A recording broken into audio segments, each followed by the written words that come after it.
ito po ang Day 28, April 24. Napakainit po na panahon ngayon, pero nagpapasalamat din po kami na napakainit din ng pagtanggap sa amin. Dito po kami sa Barangay Liang, sa pamumuno po ni Kapitan Ante. Malapit na po kaming matapos.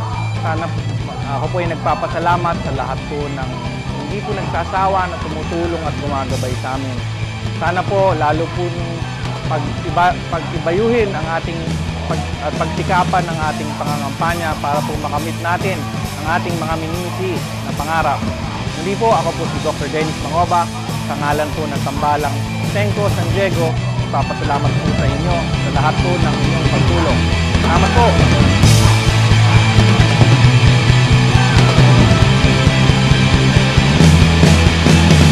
Magandang hapon po, at dito po nagtatapos ang ika-28 araw ng kampanya ng Tambalang Sengco San Diego dito sa Barangay ng Liang, Lungsod ng Malolos. This is Angel Gel para sa Binisbis.